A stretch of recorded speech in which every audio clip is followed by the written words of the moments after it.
Okay, now question number 7. Practice set 3.6 किंवा exercise 3.6.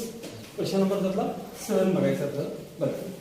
Find the number of ways of drawing 9 balls from a bat that has 6 red balls, 8 green balls, 7 blue balls, so that 3 balls of every color are drawn. 3 balls of every color are drawn. असा question आहे. पहिली गोष्ट काय विचारले सांगा तुम्हाला. आपल्याला किती बॉल्स ड्रॉ करायचे एकूण 9. टोटल नंबर ऑफ बॉल्स किती ड्रॉ करायचे 9. त्यामध्ये प्रत्येक कलरचे 3 बॉल्स यायला पाहिजेत आणि कोणकोणत्या कलरचे बॉल्स आहेत आपल्याकडे रेड, ग्रीन आणि ब्ल्यू. माझ्या सोबत लिहायला का मी सांगतो तसं घ्या. नंबर ऑफ पहिले आपण बॉल्स किती आहेत लिहूया. Number of red balls, number of red balls 6, number of green balls 8, number of blue balls 7, number of blue balls किती 7.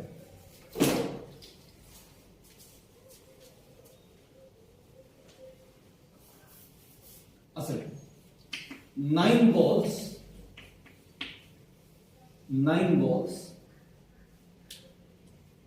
ब्रॅकेट मध्ये 3 of each color are to be drawn किंवा selected. काही शब्द are to be drawn bracket मध्ये selected.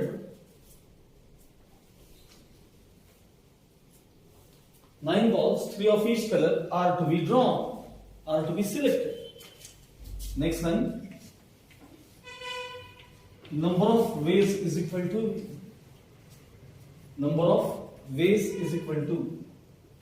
किती प्रकारे तुम्ही ते ड्रॉ करू शकता त्यासाठी जरा लक्ष द्यावं लागतं. या 6 मधले 3 बॉल्स ड्रॉ करायचे आहेत. समजून घ्या 6 मधले 3 सिलेक्ट करायचे. किती वेज मध्ये 6C3 अँड शब्द वापरू का ऑल वापरू इथे. एकूण 9 बॉल्स काढायचे ना मला. एकूण 9 बॉल्स. आता 3 काढून झाले. आता ऑर म्हणू का अँड म्हणू. अँड म्हणजे काय असतं, ऑर म्हणल्यावर काय असतं तेवढं डोक्यात ठेवायचं. अँड हा आता या ग्रीन मधले 8 ग्रीन मधले 3 सिलेक्ट करायचे. किती वेज मध्ये 8C3. परत अँड म्हणू का ऑर म्हणू. दिल्यावर तर बघून सांगा अँड म्हणा म्हणून. अँड किती राहिलेल्या 7 मधले पण किती 3. हे बघा रेड मधले 3, ग्रीन मधले 3 आणि ब्ल्यू मधले 3. 9 बॉल सिलेक्ट झाले की बघा. बस आता हे सोडवायचं. तितक्या वेळेस मध्ये सिलेक्शन मी लिहा.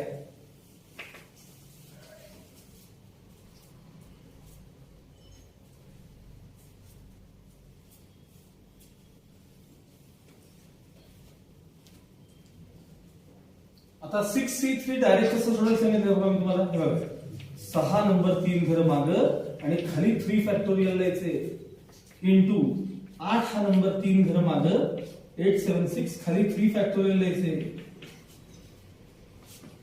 7 हा नंबर 3 घर माग खाली 3 फॅक्टोरियल लिहायचे. 3 2 1. हे बघा 3 2 1 आणि 6 आहेत ना हे सगळ्यातले कॅन्सल करून 3 2 1 आणि 6. मग आता काय सांगा मल्टिप्लिकेशन मध्ये काय झालं शेवटी 5 4 20 इंटू 8 7 56 इंटू 7 5 35.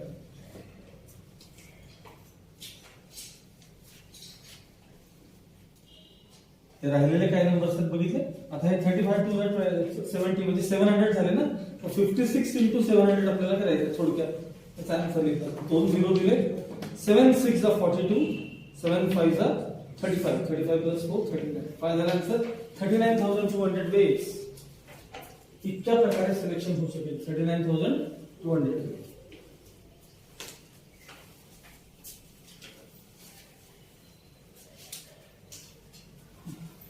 कॉम्बिनेशन मध्ये अवघड फार नाही बरं का. काही नाही बरं. परम्युटेशन सारखं औषध काही अवघड नाही. सगळं सोबत. फक्त परम्युटेशन मात्र विचित्र थोडा अवघड. नेक्स्ट पुढचा क्वेश्चन बघायला का. 8th क्वेश्चन बघा. Find the number of ways of selecting a team of 3 boys and 2 girls from 6 boys and 4 girls. किती आहेत त्यातनं किती सिलेक्ट करायचं तेवढं लिहा बस. सोल्युशन द्या बरोबर. त्याच्यात समजून घेण्यासारखं फार काही नाहीये. द्या नंबर ऑफ बॉईज किती आहेत 6 खाली. नंबर ऑफ गर्ल्स किती आहेत 4. तुम्हाला काय काय सिलेक्शन करायचंय वाचा बरं. काय काय 3 बॉईज आणि 2 गर्ल्स सिलेक्शन करायचं की नाही. मग खाली लिहा तसं 3 boys and 2 girls are to be selected. 3 boys and 2 girls are to be selected.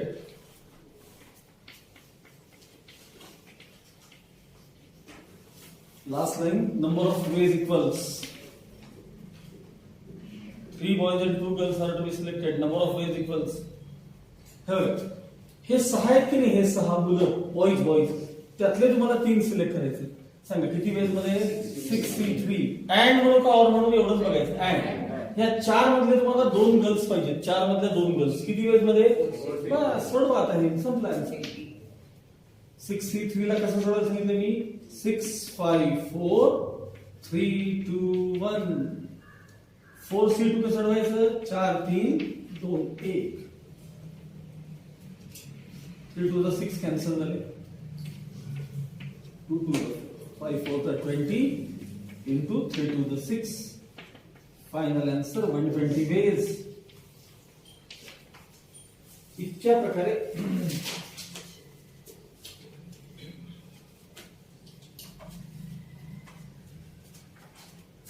प्रकारे हे सिलेक्शन होऊ शकता. व्हायचं काय घेऊन.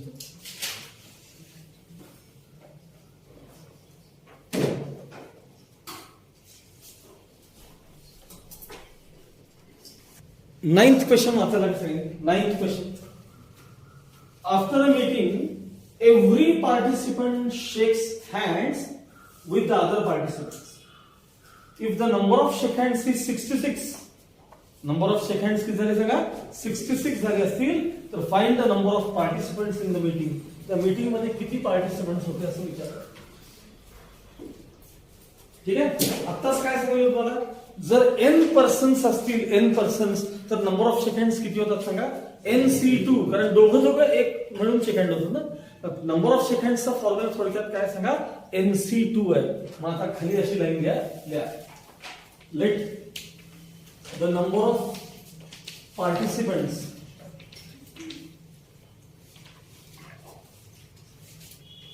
बी n म्हणा किंवा x म्हणा. तुम्हाला काय हवं तो शोधा. Let the number of participants be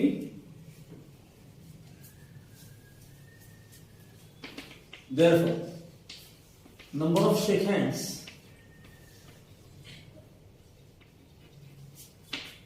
NC2 व्हायला पाहिजे. जर n व्यक्ती असतील तर नंबर ऑफ शेक हँड्स किती होतात. NC2 होतात. आणि तुम्हाला ते शेक हँड्स त्यांनी दिलेत. किती दिलेत सांगा.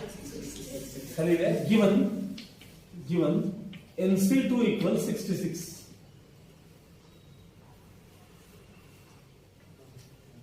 आता NC2 कसं सोडवतात रे. n ला 2 घरं मागे घेतात. n -1 खाली 2 factorial 2 into 1 is equal to 66. n -1 equals हे 66 to the 132.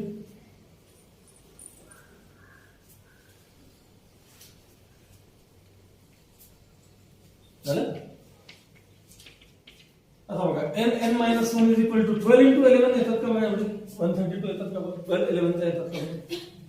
कॉन्सिक्युटिव्ह नंबर्स पाहिजे आपल्याला. 2 कॉन्सिक्युटिव्ह नंबर्स ज्यांचा प्रॉडक्ट 132 येतो. 12 1 12 कॅरी ओव्हर 1 12 1 12 plus 1 13 येतो ना मल्टिप्लिकेशन. मग आता मला सांगा कम्पेअर करा. इक्वेट करा. एक तर पहिली टर्म पहिल्याला करा नंतर दुसरी दुसऱ्याला करा. काहीतरी एक करा. पण n equals 12 आन्सर आहे ना. n equals 12 म्हणजे याचा अर्थ नंबर ऑफ पार्टिसिपंट्स किती असले पाहिजेत सांगा. 12 असले पाहिजेत. घ्या. Number of participants is equal to 12. काय साक्षी ते आलं का. चेक झालं का बरोबर आहे. या नंबर ऑफ पार्टिसिपंट्स किती 12. पुढचा क्वेश्चन बघा. if 20 points are marked on a circle, how many chords can be drawn? ठीक, 190 chords करतात. 20 पॉइंट्स आहेत ना सर्कलवर, 20 आहेत ना पॉइंट. लक्ष द्या सगळ्यांनी, लक्ष द्या. सर्कल बघायसारखं सेम सेकंड सारखंच आहे, काही वेगळं नाही. 2 पॉइंट सर्कलवर असतील तर कॉर्ड किती येतात सांगा? एक एक्स्ट्रा. 2 पॉइंट्स कॉर्ड्स 1 म्हणजे नंबर ऑफ कॉर्ड्स. इथं कॉर्ड माहिती पाहिजे मला, पण नंतर बघा. तर 3 पॉइंट्स आहेत सर्कलवर, 3 आहेत पॉइंट्स. कॉर्ड्स किती होतात? 1 2 3. 3 कॉर्ड झाले की नाही? ते डायमीटर असेल तर काय असले कॉर्ड्स आहे ना. आता 4 पॉइंट जर सर्कलवर असतील, सर्कलवर 4 ABCD 4 पॉइंट आहेत बघा.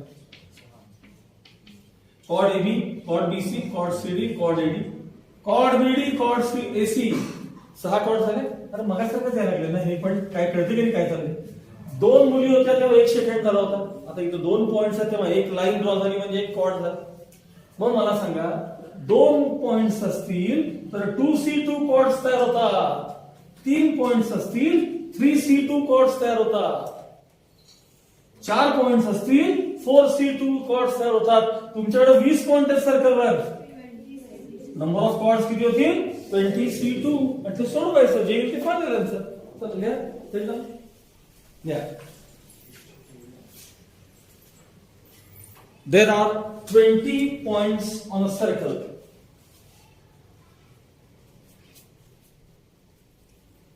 आता ते ऑन अ सर्कल द्यायचं कारण तुम्हाला थोडं नंतर कळेल. त्यांना काय म्हणायचं माहिती काय? सगळेच्या सगळे पॉइंट्स नॉन कोलिनियर आहेत हे त्यांना सांगायचं त्यातनं. कारण जर पॉइंट्स कोलिनियर झाले की नाही तर काही लाईन्स त्यातल्या कमी व्हायला लागतात. ते जरा इंटरेस्टिंग आहे, कळेल थोड्या वेळात तुम्हाला.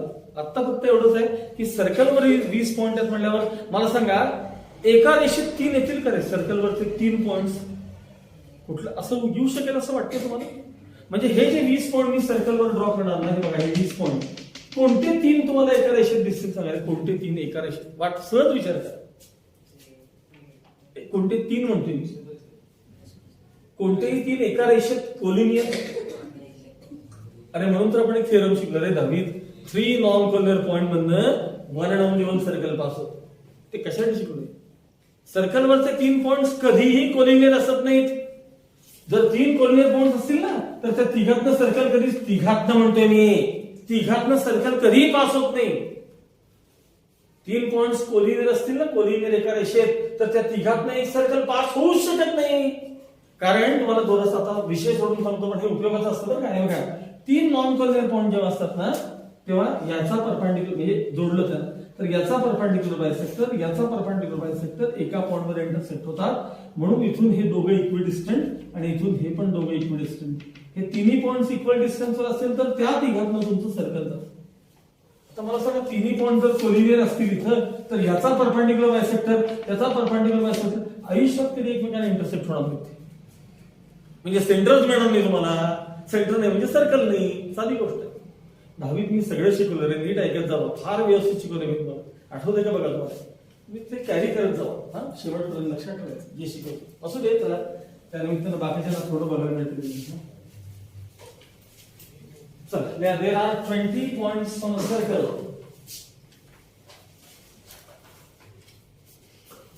Therefore, number of chords is equal to number of chords is equal to 20C2. 20 ला 2 घरं मागं घ्या, खाली 2 फॅक्टोरियल लिहा आणि फायनल आन्सर 190 chords ड्रॉ करता येतील.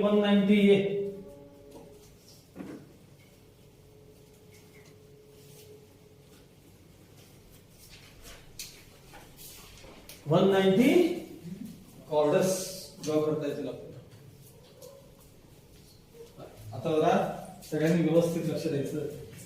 आता आपलं काम सोडून वरती बघायचं. मग तुम्हाला पुढचा तयार होणार मी फॉर्म्युला समजून घेऊ.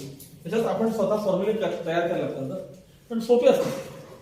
आता मला सांगा ट्रायंगल असं कधी ऐकलं का? डायगोनल असतो असं कधी ऐकलं का? ट्रायंगलला डायगोनल बरं का?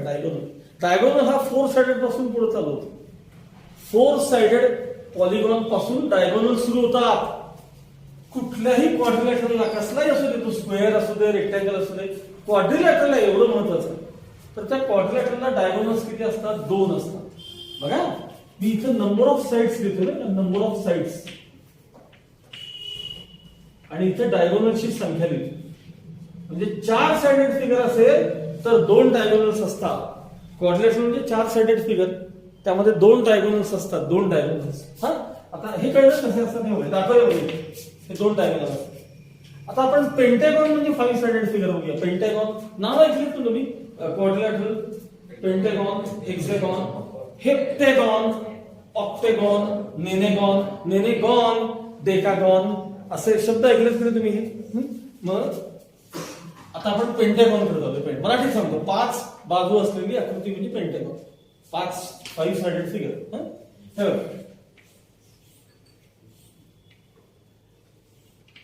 सॉरी जरा व्हिडिओ बघायला पण समजून असं ना. ABCDE हे बघा, हे काय सांगा? हा काय सांगा? पेंटॅगॉन. आता याचे डायगोनल्स मी ड्रॉ करतो. बघा मोजूया. 1 2 3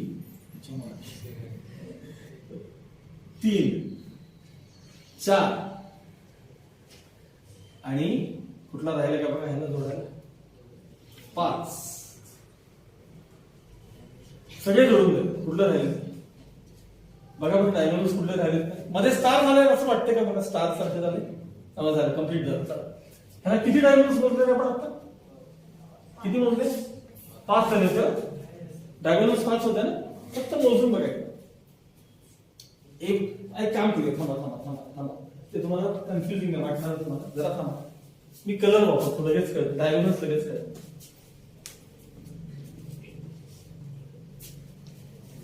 पहिल्यांदा मी 5 साइडेड फिगर जरा व्यवस्थित काढतो थोडी. आता हा, ABCD आणि E हे बघा, A पासून B ला जोडले, A पासून C ला, A पासून D ला, सगळ्यांना जोडायचं. A पासून E ला जोडले तर डायगोनल 2. कलर बघा, कलर 2 झाले 2. आता B पासून स्टार्ट कर. B पासून A जोडले, B पासून E नाही. चला, B पासून D नाही, मग जोडा. B पासून C जोडले, B पासून सगळ्यांना जोडून बघायचं. त्यानंतर आता पुढचं डायगोनल मोजा. हा, B आता C ला विचार. C पासून B जोडले, C पासून E जोडले, C पासून E नाही, मग जोडा. C पासून D जोडले, D पासून C जोडले, D पासून B जोडले, D पासून E जोडले, D पासून E जोडले. E ला विचार. E पासून A जोडले, E पासून B जोडले, E पासून C जोडले, E पासून प्रत्येकाला जोडले की नाही बघायचं. आता कळलं किती डायगोनल्स, कलर किती आले बघा. 1 2 3 4 5. 5 साइडेड फिगरला 5 डायगोनल आहे. त्याला कळलं की नाही सगळ्यांना? आता आपण काढणार आहोत हेक्सागॉन. हेक्सागॉन म्हणजे 6 साइडेड फिगर. हेक्सागॉन म्हणजे काय सांगा? आता पुसायला नाही बरं, ठीक आहे. सुरेश परत काढतो. हेक्सागॉन म्हणजे किती सांगा? 6 साइडेड फिगर. ABCDEF. आता याचे डायगोनल मोजतो मी. A पासून स्टार्ट करतो. A पासून B जोडले, A पासून C. तुम्ही 1 म्हणा, 2 3. A पासून सगळे जोडून झाले. आता B ला विचारा. B पासून C झाले. हा हा हा, मोजले 6 झाले. आता C ला विचारा. जोडले नाही, जोडा. जोडले. आता ह्याला विचार. जोडले नाही, जोडा. आता ह्याला विचार. जोडले सगळं. ह्याला विचार. तुला जोडले सगळ्या जोडले. किती डायगोनल झाले मोजले? झाले का? 9. Very good. 6 साइडेड फिगरला 9 डायगोनल झाले. आता ऍक्च्युली ही काय होते सांगतो. नीट आहे का? शांत. इतकं सोपं आहे ना. काय असतं माहिती का? क्वाड्रिलॅटरल मी ज्यावेळेस ड्रॉ करायला जातो त्यावेळेस माझ्याकडे पॉइंट्स किती असतात? व्हर्टायसेस किती असतात? 4. नीट आहे का? कोणताही क्वाड्रिलॅटरल म्हणजे 4 व्हर्टायसेस. मग 4 व्हर्टायसेस मधनं म्हणजे 4 पॉइंट्स मधनं लाईन्स किती जातात रे? 4 पॉइंट्स मधनं बघा, 1 2 3 4 5 6 लाईन जातात. 6 नाही, 4C2 लाईन जातात. 4C2 इतक्या लाईन जातात. त्यामुळे तुमचा तो क्वाड्रिलॅटरल प्लस डायगोनल तयार होतो की नाही. तर हे डायगोनल्स मोजायचे असतील तुम्हाला तर नंबर ऑफ साइड्स त्यातनं कट करून टाका बरं. नंबर ऑफ साइड्स कट करून टाका. आता मोजा. 4C2 चा आन्सर किती येतं? कधी बघितलं काढून? किती येतं रे? 6. 6 लाईन मी ड्रॉ केले होते की नाही सांगा? अरे तुमचं लक्ष नाही करणार बरोबर बघा, मी फार महत्वाचं आहे. काय आहे नुसतं याचा हा फॉर्म्युला घेऊन मला नाही आवडत ते. कसा येतो एकदा मी दाखवतो, वेळ जातो पण कायमचं लक्षात राहतं. हे बघा 4 साइड्स त्याचे मायनस करा म्हणजे 4C2 लाईन्स ड्रॉ होतात, म्हणजे 6 लाईन्स ड्रॉ होतात, त्यातनं 4 साइड मायनस करा, तुम्हाला 2 डायगोनल आले की नाही बघा. म्हणजे थोडक्यात 4C2 - 4 एवढी डायगोनल झाली की नाही सांगा. आता ऐका, ते पुसायला नाही पाहिजे होतं पण आता तरी दाखवतो ऐका. पेंटागॉन 1 2 3 4 आणि 5 पॉइंट आहेत पेंटागॉन साठी. A B C D E lines किती ड्रॉ होतात बघायचं मला. टोटल लाईन्स किती सगळ्यात दोन ऍक्च्युअली 5C2 लाईन्स तयार होतात. 5C2 म्हणजे 10 माहिती तुम्हाला. हे बघा 1 2 3 4 5 6 7 8 9 10 एकूण 10 लाईन्स तयार झाल्या. म्हणजे ऍक्च्युअली लाईन्स किती तयार झाल्या विचारलं तर 5C2 लाईन्स तयार झाल्या. आणि पण त्यामध्ये या 5 साइड्स आहेत नाही. या 5 साइड्स ना काढून टाका, त्यातनं 5 मायनस करा, उरलेले नंबर ऑफ डायगोनल्स आहेत की नाही बघा. अरे 5C2 म्हणजे 10 मधनं 5 गेले, मधले राहिलेले 5 हे बघा मोजलेत की आपण 5 डायगोनल आहेत म्हणून मोजलेत की नाही. मग आता हेच हेक्सागॉनच्या बाबतीत झाले पण तरी फिगर वरनं म्हणजे डॉट वरून दाखवतो पॉइंट. हे बघा 1 2 3 4 5 आणि हे 6. ठीक आहे, समजून घ्या जरा वेळ वगैरे झाला 6. सगळं 6 आहे तेवढं 1 2 3 4 5 6 1 2 3 4 5 6 6. आता इथनं बघा 7 7 8 9. आता ह्याला विचारा 10 11 12. ह्याला विचारा 13 14. ह्याला विचारा 15. संपलं. इतक्या लाईन्स झाल्या लाईन्स म्हणतोय मी लाईन्स. 6 पॉइंट जेव्हा माझ्याकडे होते तेव्हा 6C2 कधी सोडून घेतले किती असते आता बघितले 15. आता किती मला लाईन झालं 6C2 सोडून बघा. 6 ला 2 बरं मागे घ्या, खाली 6 आले का बघा 15 आले का. आता या 15 मध्ये तुमच्याकडे 6 साइड्स आहेत की नाही बघा. हे काय ते व्हाईट कलरचे साइड आहेत हे सगळे. हे काढले की राहिले 9 डायगोनल्स आहेत की नाही. ते राहिले 9 काय आहेत सांगा डायगोनल्स आहेत. म्हणजे ज्या वेळेस तुमच्याकडे 4 साइडेड पॉलिगॉन असेल त्यावेळी नंबर ऑफ डायगोनल्स किती असतात 4C2. कारण ऐका 2 पॉइंट्स मधनं एक लाईन पास होते, मग 4 पॉइंट्स मधनं लाईन्स किती पास होतील 4C2. त्यातले 4 कडेचे कोण असतात साइड्स, ते मायनस करा, उरलेले डायगोनल्स असतील. आता मला सांगा इथं 5 साइडेड फिगर आहे पेंटागॉन, मग 5C2 लाईन्स तयार व्हायला पाहिजेत. अरे झाल्या होत्या आमच्याकडे 5C2 10 लाईन्स तयार झाल्या होत्या, पण कडेला 5 साइड्स आहेत त्याचं काय ते काढून टाका. म्हणजे मधले काय असतात डायगोनल्स. हेक्सागॉनला काय झालं 6C2 लाईन्स तयार झाल्या, त्यातल्या कडेच्या 6 काय आहेत सांगा साइड्स, मग राहिलेले मधले कोण आहेत सगळे डायगोनल्स. थोडक्यात एन साइडेड पॉलिगॉन करता नंबर ऑफ डायगोनल्सचा फॉर्म्युला काय तयार झाला. नंबर ऑफ डायगोनल्सचा फॉर्म्युला काय तयार झाला एन साइडेड म्हणजे NC2 एवढ्या लाईन्स तयार होतात, त्यातनं एन गेला, कडेच्या साइड्स मायनस करा, म्हणजे तुमचा फॉर्म्युला तयार झाला. मग आता ह्याच्यामधून तुम्हाला विचारून देत 5 साइडेड 10 साइडेड 15 साइडेड वाटते तेवढे साइडेड पॉलिगॉन विचारू देत तुम्हाला नंबर ऑफ डायगोनल्स तयार करता येतात या फॉर्म्युल्यात. म्हणजे असं विचारलं तुम्हाला की एखादी 12 साइडेड फिगर आहे 12 साइडेड 12 साइडेड, तर त्याला नंबर ऑफ डायगोनल्स किती असतील त्याचा 12C2 - 12 एवढे असतील. काय अडचण आहे करतात मला, काय अडचण आहे. क्वेश्चन वाचा, नेक्स्ट क्वेश्चन वाचा.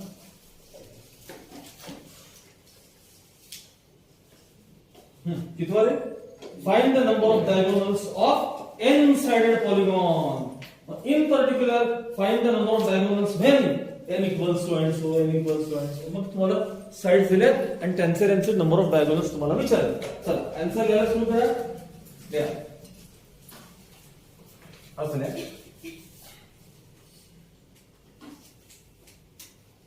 The number of diagonals the number of diagonals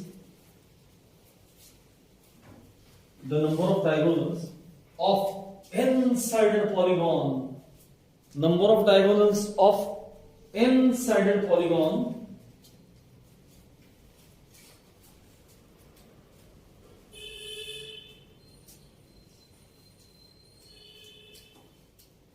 is given by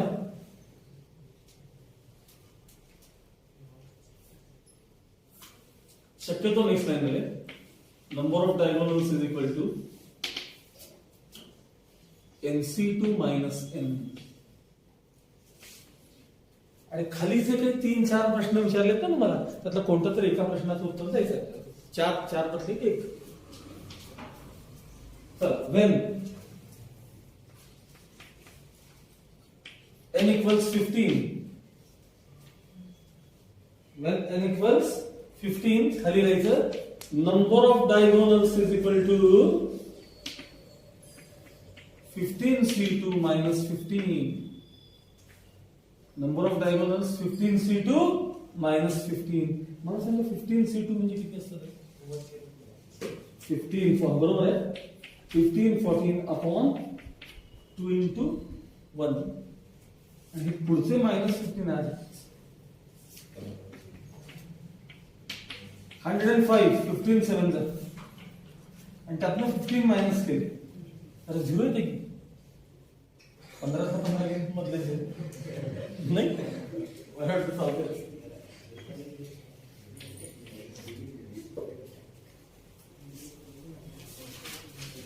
number of diagonals किती येणार आहे? 90.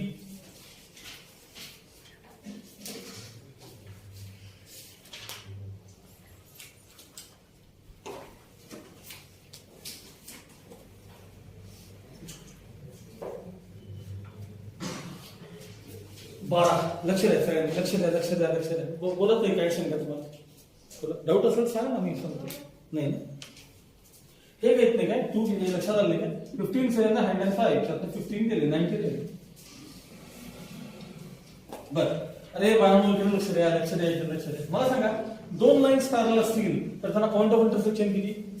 शक्य असेल त्यांना पॅरलल असून चालत नाही. ज्यावेळी 2 लाईन्स पॅरलल नसतील तेव्हा पॉइंट ऑफ इंटरसेक्शन किती? म्हणजे हा एक पॉइंट ऑफ इंटरसेक्शन मिळवण्यासाठी तुम्हाला 2 पैकी 2 लाईन सिलेक्ट करायला लागतात. म्हणजे 2c2 इतक्या लाईन सिलेक्ट झाल्या 2 मधल्या 2, तेव्हा एक पॉइंट ऑफ इंटरसेक्शन मिळतो. नीट ऐकायचं बरं काय, फार महत्वाचं आहे. 2 डिस्टिंक्ट लाईन्स असतील, पॅरलल नसतील त्या, तर पॉइंट ऑफ इंटरसेक्शन किती मिळतात तुम्हाला? एक. ठीक आहे, हे बघा 2 लाईन्स पॅरलल नसतील तर पॉइंट ऑफ इंटरसेक्शन किती मिळाले? 1. मी आता आपण नंबर मध्ये बोलूया. चला 1 ह्याला नंतर 2c2 नंतर सांगतो. आता ऐका, 3 लाईन्स जर कॉन्करंट नसतील तर तिघांचे पॉइंट ऑफ इंटरसेक्शन म्हणजे बघा, ही लाईन L1, ही लाईन L2, ही लाईन L3. बघा बरं, L1 L2 ला इंटरसेक्ट झाली का? बघा, हे 2 आहे बघा. L1 L2 ला इंटरसेक्ट झाली, कुठं झाली की बघा, L1 L2 इथे झाली की नाही? L1 L3 ला इंटरसेक्ट झाली, सगळ्यांना इंटरसेक्ट झाले की नाही एकमेकांना? हा, वर लक्ष द्या सगळ्यांनी. मला सांगा, 3 लाईन्स एकमेकांना किती पॉइंट मध्ये इंटरसेक्ट केले? 3 पॉइंट्स मध्ये. हे 3c2 आहे, आपण नंतर बघूया 3c2 काय. आता 4 लाईन्स कळत नाही का बऱ्याच जणांना? 4 लाईन्सचं इंटरसेक्शनच कळत नाही. बघा नीट आहे, मला क्लिअर करताना विचार करावा लागतो. 4 लाईन्स, 1 2 3 आणि आता चौथी लाईन बघा. तर चौथी लाईन 4 सगळ्यांना इंटरसेक्ट करून दिली मी. प्रत्येकाने याला तिघांना इंटरसेक्ट केले का? पॉइंट ऑफ इंटरसेक्शन किती मिळाले बघा? 1 2 3 4 5 6 पॉइंट ऑफ इंटरसेक्शन मिळाले. 4 लाईन्स मी काढल्या त्यावेळी 6 पॉइंट ऑफ इंटरसेक्शन मिळाले. हे 4c2 नंतरची गोष्ट. आता तुम्हाला कळायला पाहिजे की ज्यावेळेस तुमच्याकडे n लाईन्स असतील, n लाईन्स, आणि त्यातल्या कोणी तर कॉन्करंट असल्या की प्रॉब्लेम होतो बरं का. म्हणून त्यांनी दे आर नॉट इंटरसेक्टिंग म्हणले, नॉन कॉन्करंट म्हणले त्यांनी. हे बघा, ऐकून घ्या. बरं बघा, 2 लाईन्स एकमेकांना कायम एका पॉइंट, 3 लाईन्स कॉन्करंट असतील तर एका पॉइंट मध्ये, 4 लाईन्स कॉन्करंट असतील एका पॉइंट, 5. अरे कॉन्करंटचं डेफिनेशनच कशी आहे? एका पॉइंट मधनं गेले तर कॉन्करंट. मग इथं तसं नाहीये. त्यांनी सांगितलंय पॅरलल नाहीये, कॉन्करंट पण नाहीये. म्हणजे सगळ्या लाईन्स वेगवेगळ्या आहेत, प्रत्येक जण प्रत्येकाला दोन डिस्टिंक्ट पॉइंटवर इंटरसेक्ट करून जाते. असं जर असेल तर नंबर ऑफ लाईन्स तुम्हाला इंटरसेक्शनचे पॉइंट्स किती मिळतात वाचा बरं, किती मिळतात? इथे इथे या केसमध्ये किती मिळतात? पहिल्यांदा 2C2 मिळाले, नंतर किती मिळाले? 3 लाईन्सच्या वेळेस 3C2, आता 4 लाईन्सच्या वेळेस किती मिळाले? 4C2. अरे म्हणजे साधा विचार असा करा, दोन लाईन्स इंटरसेक्ट होण्यासाठी, एक पॉइंट ऑफ इंटरसेक्शन मिळण्यासाठी तुम्हाला दोन लाईन्स सिलेक्ट केल्या पाहिजे की नाही? मग आता आमच्याकडे 20 पॉइंट समजा असतील, धरून चला 20 पॉइंट्स, तर पॉइंट ऑफ इंटरसेक्शन मिळवण्यासाठी मला 20C2 वेज मध्ये सिलेक्शन केलं पाहिजे. 20 मधल्या दोन लाईन्स काय केल्या पाहिजेत? मला सिलेक्ट केल्या पाहिजेत, तेव्हा तुम्हाला पॉइंट ऑफ इंटरसेक्शन मिळणार ना. हे पण 6 का मिळाले मला पॉइंट ऑफ इंटरसेक्शन? लाईन्स किती होते माझ्याकडे? 4. मला 4 मधल्या दोन दोन जेव्हा सिलेक्ट झाल्या की नाही, भाषा नीट आहे का? भाषा 4 मधल्या जेव्हा दोन दोन सिलेक्ट झाल्या तेव्हा एक एक पॉइंट ऑफ इंटरसेक्शन मिळतो. हे बघा, 4 मधल्या जेव्हा ह्या दोन लाईन सिलेक्ट झाल्या तेव्हा हा मिळाला पॉइंट, 4 मधल्या या दोन लाईन सिलेक्ट झाल्या तेव्हा हा पॉइंट मिळाला. आणि मग 4 मधल्या दोन दोन लाईन्स किती वेज मध्ये सिलेक्ट होतात? इतक्या वेज मध्ये होतात, 4C2. मग number of point of intersection किती मिळतील? अर्थात 4C2 म्हणजे 6 मिळतील. मग आता तुमच्याकडे वाचा बरं लाईन, प्रश्न वाचा बरं, काय तुमच्याकडे सांगा. तुमच्याकडे एकूण लाईन्स किती आहेत सांगा? एकूण लाईन्स 20 लाईन्स आहेत, त्यातले कोण पॅरलल आहेत? अरे गधड्यानो, इंग्लिश येत नाही तुम्हाला? No 2 lines are parallel. कोणत्याही दोन पॅरलल नाही आहेत. No 2 lines are parallel. मी इंग्लिश शिकवायला चालू करतो side by side. No 2 lines are parallel. त्याच्यानंतर पुढे काय म्हणले बाचा? त्याच्यानंतर काय म्हणले? नो 3 लाईन्स, कोणत्याही 3 कॉन्करंट नाही आहेत. 3 नाहीत म्हणजे त्याच्यापेक्षा जास्त पण, कोणत्याही 3 कॉन्करंट नाही आहेत. म्हणजे पॉइंट ऑफ इंटरसेक्शन एक मिळाला, सेम मिळाला, असा पण काही चान्स नाही. मग मला सांगा, 20 लाईन्स असतील तर पॉइंट ऑफ इंटरसेक्शन किती मिळतील? 20C2. सोल्युशन द्या आता. असं आहे, number of straight lines in a plain.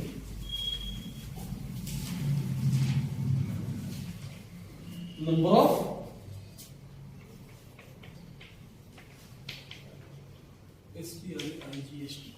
straight lines is equal to 20.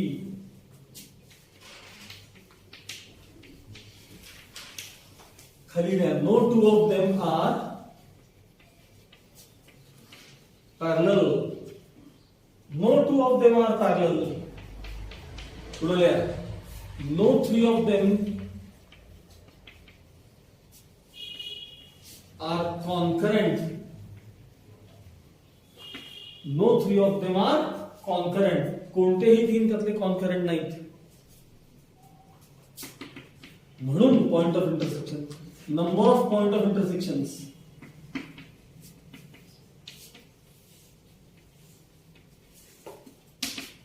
is equal to 20C2.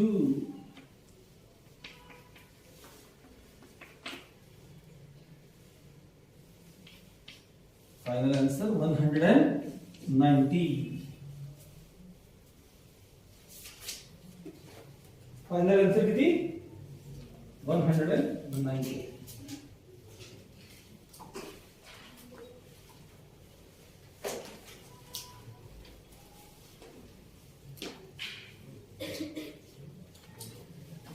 आता जरा परत समजून, हे सगळे असेच क्वेश्चन आहेत, आधी समजून घ्यायचं मग सोडवायचं.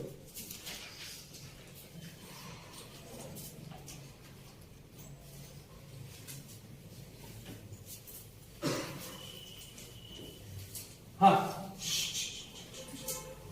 बरोबर बघा साहेब, मला सांगा, तुम्हाला कोलिनियर पॉइंट्सची डेफिनेशन माहिती आहे? कोलिनियर पॉइंट्सची डेफिनेशन सगळ्यांना माहित असेल तर जरा सांगा बरं, कोलिनियर पॉइंट्सची डेफिनेशन सांगा.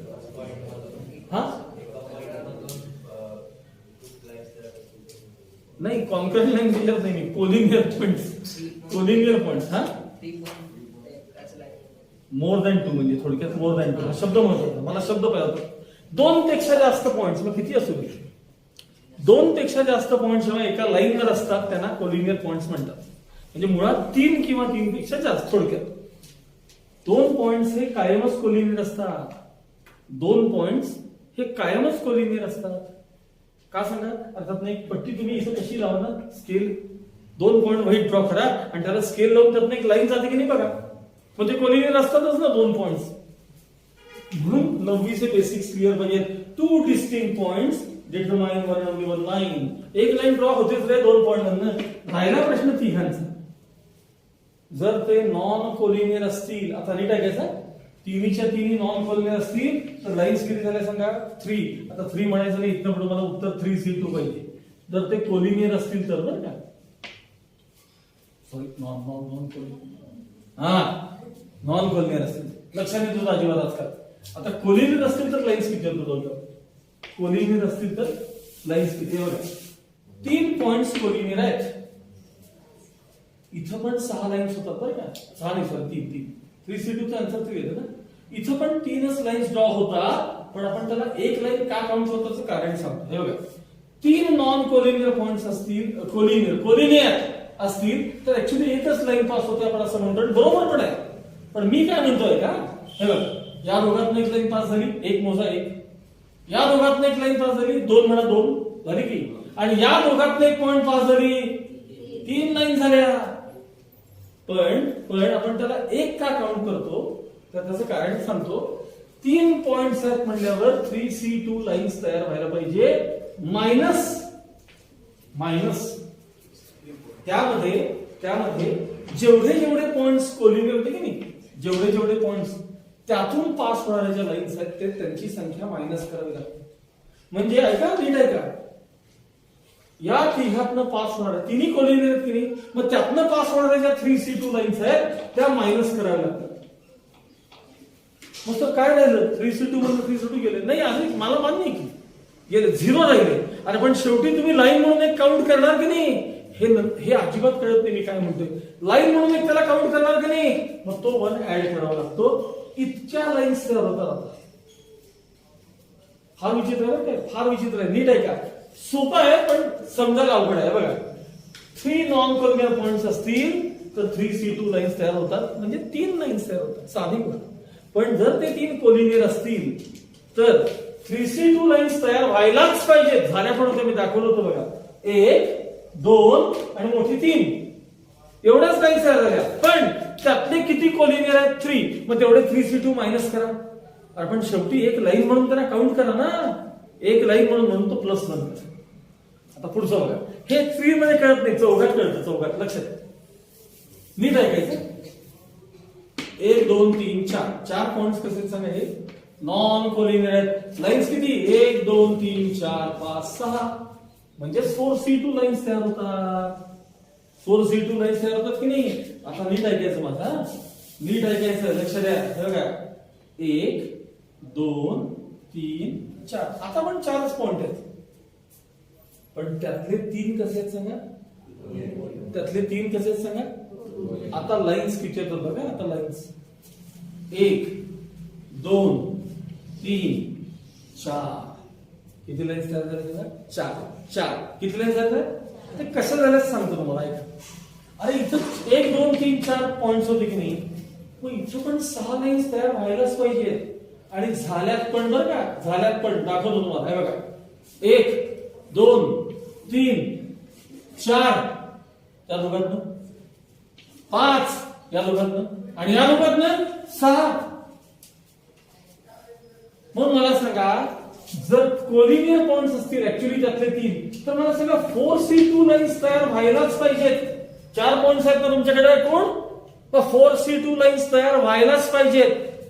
त्यातल्या 3 कोलिनियर पॉइंट्स मधनं ज्या 2 लाईन्स जातात ते मायनस व्हायला पाहिजे. 3C2 3 collinear. पण अरे तुम्ही हे पण मायनस करताय, हे पण आणि हे पण अखंड मायनस करताय. तुम्ही लाईन म्हणून त्याला एक काउंट करता ना, शेवटी त्याला एक लाईन म्हणून काउंट करता की नाही, त्याला प्लस 1 करा. आणि आता मोजा, चला सांगा 4C2 चा आन्सर किती? 6. त्यातलं 3C2 चा आन्सर किती? गेले. आणि ते एक लाईन काउंट करा, मोजा एक्स्ट्रा त्या लाईनला मोजायला नको का? किती लाईन झाल्या बघा ते सगळ्या म्हणून लाईन किती झाल्या पाहिजे? 6 3 गेले, 4 लाईन झाल्या. 3 सांगा त्यामध्ये. हे बघा, एक लाईन ही आहे, ही दुसरी आहे, ही तिसरी आहे, चौथी आहे. तुम्ही जसजसे नंबर ऑफ साइट्स आणि नंबर ऑफ पॉइंट्स एक्झाम्पल जसजसे वाढवत जाता तसं हा पार्ट आणखी चांगला कळतो. आता परत एक दोन मिनिटं लक्ष द्या. 5 पॉइंट्स आता एक्झाम्पल घेतलं. 5 पॉइंट्स नीट आहे का? लक्ष द्यायचं. 1 2 3 4 5 कोणीतरी कोलिनियर त्यातले 3 कोलिनियर आहेत. 2 असतातच रे, विचार करू. 3 कोलिनियर आहेत का? नाही. मग लाईन्स मोजा. 1 2 3 4 5 6 7 8 9 10 लाईन्स. म्हणजे 5C2 लाईन्स तयार व्हायला पाहिजेतच आणि झाल्यात पण. आता नीट ऐकायचं, परत लक्षात द्यायचं. 1 2 3 4 5 किती पॉइंट्स असतात? त्यातले किती कोलिनियर असतात? नीट ऐकायचं, नीट लक्षात द्यायचं. लाईन्स मोजणार आहे.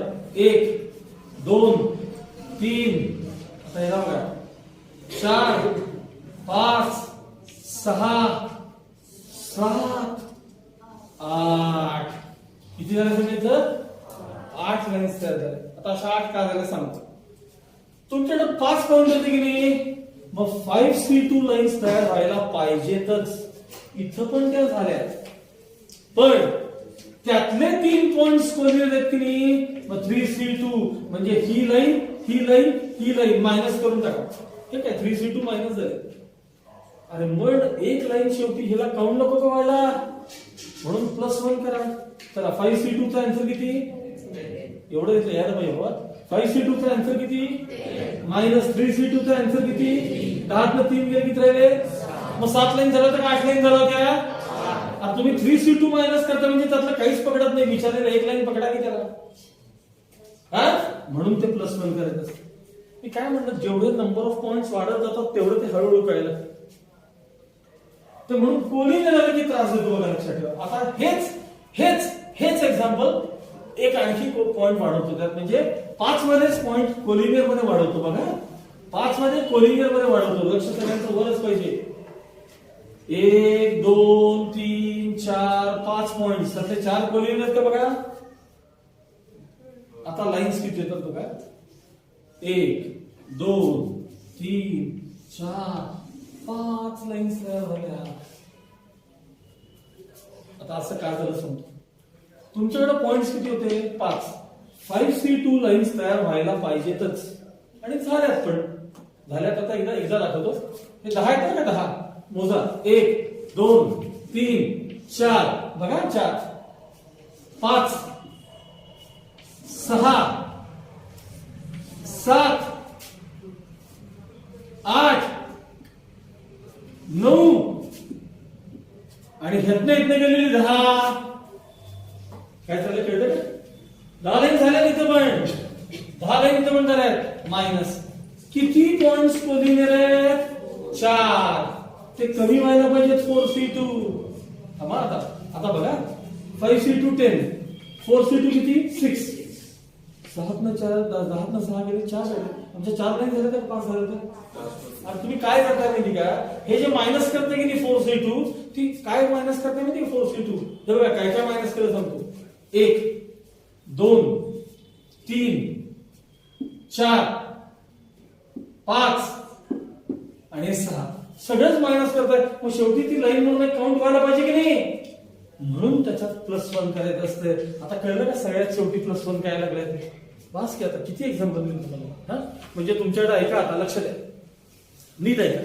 जर तुमच्याकडे n सगळेच्या सगळे नॉन कोलिनियर पॉइंट्स असतील तर लाईन्स किती तयार होतात? NC2. पण समजा त्यातले m पॉइंट्स कोलिनियर असतील तर मात्र लाईन्स किती तयार होतात? ऐका, NC2 व्हायला पाहिजेत. त्यातनं कोलिनियर पॉइंट्स NC2 त्यातनं कॅन्सल व्हायला पाहिजेत आणि एक लाईन ती काउंट व्हायला पाहिजे, म्हणजे 1 ऍड व्हायला पाहिजे. थोडक्यात फॉर्म्युला तयार झाला तुमचा आता. NC2 - NC2 + 1 हा नंबर ऑफ लाईन्स करता फॉर्म्युला तयार झाला. त्याची नोट लिहून देतो आणि मग तो प्रॉब्लेम दाखवतो. चला नोट लिहा पहिल्यांदा.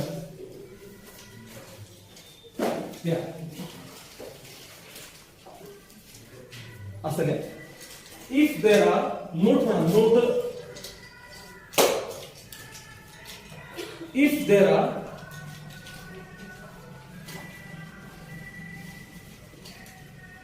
if there are n small n करायचा n non-collinear points n सांगितलं n non-collinear points, then number of lines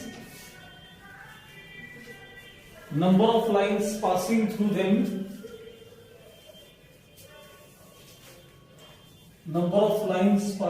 them equals NC2 full stop खाली. If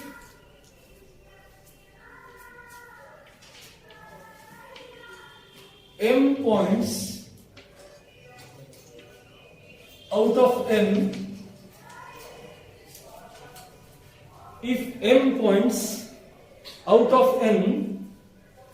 are collinear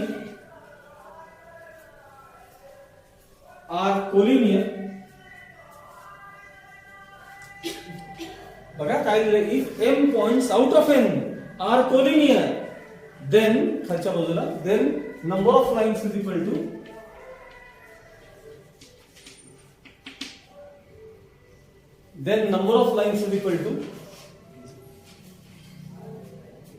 परत बघा हे बघा n पॉइंट्स आहेत म्हणल्यावर MC2 लाईन्स तयार व्हायला पाहिजेतच, काय वाटेल ते असू देत. हा पण त्यातले प्रॉब्लेम काय झाला, आपला m काय होते कोलिनियर, मग त्यातल्या MC2 लाईन्स तुमच्या काय होतील कमी होतील. पण एक लाईन हे जे ना हे काही दिवसांनी कळत नाही बघा, हे एक लाईन त्याला काउंट नको का व्हायला शेवटी, तुम्ही सगळंच मायनस करायला पाहिजे. म्हणून एक पॉइंट काय एक लाईन काय करायची प्लस. आता ह्याच्यावर हा लास्ट क्वेश्चन बघा, त्यातला काय दिले त्याचा आन्सर आपण लिहूया.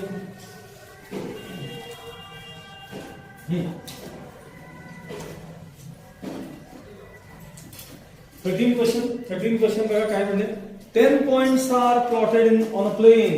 Find the number of straight lines obtained by joining these points. If पहिला A, no 3 points are collinear, चांगली गोष्ट आहे. 4 points are collinear, मग 4 मात्र collinear आहे. चला द्या माझ्यावर सोल्युशन द्या. असं आहे नंबर ऑफ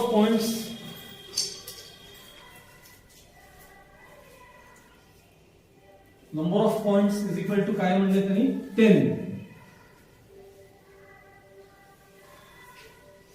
आता खाली फर्स्ट नंबर टाका, when no three of them are collinear. कोणतेही तीन एका लाईन मध्ये नाही आहेत, कोणतेही तीन. When no three of them are collinear, comma, next line, number of lines is equal to 10C2 आणि 10C2 सोडून बघा आन्सर बहुतेक 45 येतो, 45 येत नाही, तुम्ही करून बघा. 10C2 चा आन्सर किती येतो बघा, यस 45 येतो, बरोबर आहे. आता खाली द्या बी एक टाका, बी किंवा 2 नंबर. हा द्या when 4 out of 10 points are collinear, when 4 out of 10 points are collinear, when 4 out of 10 are collinear. आता यावेळेस वाचा नंबर ऑफ लाईन्स किती होतात. चला बघा 10 पॉइंट्स आहेत की नाही, मग 10C2 लाईन्स तयार व्हायलाच पाहिजेत, 10C2 लाईन्स व्हायलाच पाहिजेत. पण प्रॉब्लेम आपल्याकडे असा आहे, आपल्याकडे 4 पॉइंट्स कोलिनियर आहेत, म्हणजे MC2 मायनस झाले. अरे पण एक लाईन काउंट करा ना शेवटी, ती सगळंच पुसून टाकता तुम्ही, म्हणलं कसं चालेल. 45 मायनस 6 प्लस बनणार आहे, हे 46 झाले, 6 गेले, 40 लाईन्स तयार होती. हे तुमचं फायनल आन्सर आहे. Good bye.